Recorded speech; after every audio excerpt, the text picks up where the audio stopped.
us is Affirm founder and CEO Max Levchin. He was also one of the original co-founders of PayPal. Max, good to see you again. Thanks so much for joining us. I was happy to join you. Thank you. So will Shopify have to exclusively offer this service, or is it just an option for them and their customers? It's a very tightly integrated partnership where our product will be embedded directly into the platform, and merchants will be able to just flip a switch and go live and offer buy now, pay later product powered by us. Do you expect a disproportionately high take-up of your services on Shopify sellers, or the norm as anything else, like a Walmart or any of your other partners? You know, we've seen unbelievable traction on Shopify already, and that was only through what Shopify calls an app integration, where merchants had to do a little bit of work, and it was not as intuitive as it can be. With this partnership, we expect massive uptake. We've seen incredible results for merchants that use our product, doubling of the average order value and increase in 30-40% of the conversions of the checkout. And so we know this product is literally helping things fly off the shelves, to sort of butcher the metaphor. And it really pleases both the merchants and the consumers. And so by making the integration so easy, we expect it to be extremely close to total ubiquity. Max, for those that don't know exactly what you do, we profiled you on the disruptors list a number of times.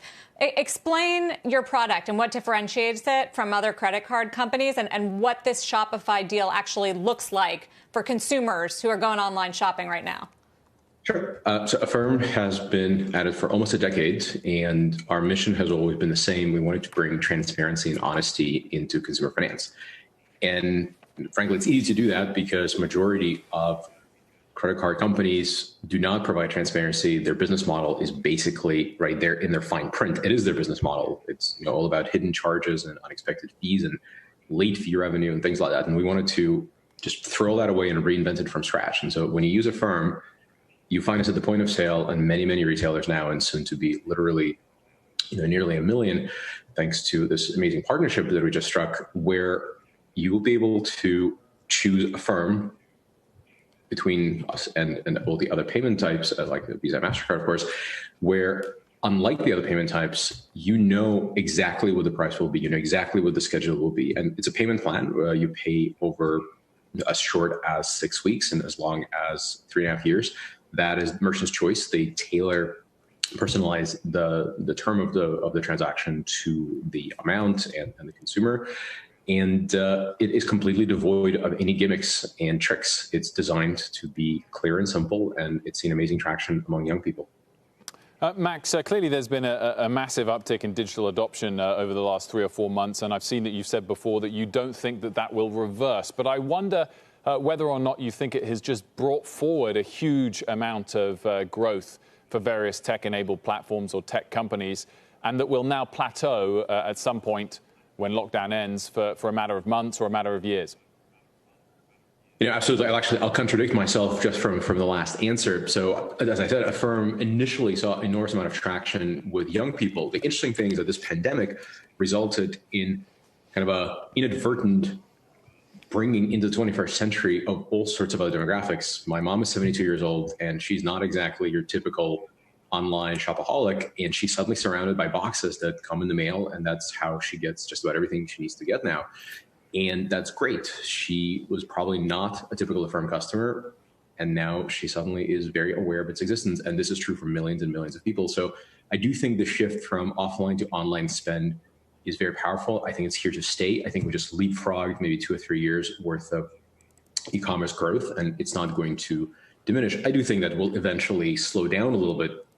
Just to give you a sense for the magnitude of this shift, we saw a quadrupling of demand in the first months of COVID as people were trying to set up their home offices and just make their home a little bit more livable because they realized they'll be stuck there in the long term.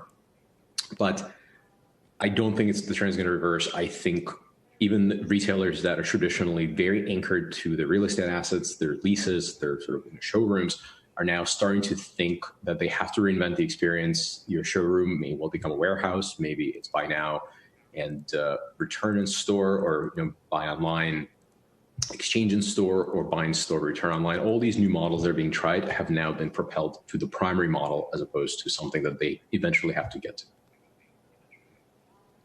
So how do you think about the winners? I mean, Amazon stock has been incredible during this pandemic and really up till now. What about everybody else? Based on the consumer buying habits you're seeing, who do you think is going to win?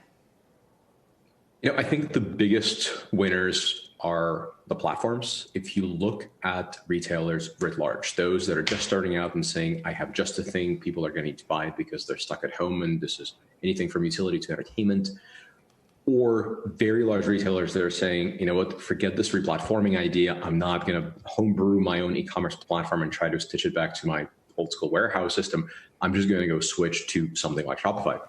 So I think writ large platforms, providers that enable merchants to serve customers where they are, which is online, are going to be huge winners. And on the consumer side, I may be preaching to my own choir, but I do believe the age of credit cards is rapidly coming to, I wouldn't call it an end, but a viable alternative in these buy now, pay later tools that are built around transparency and clarity and simplicity.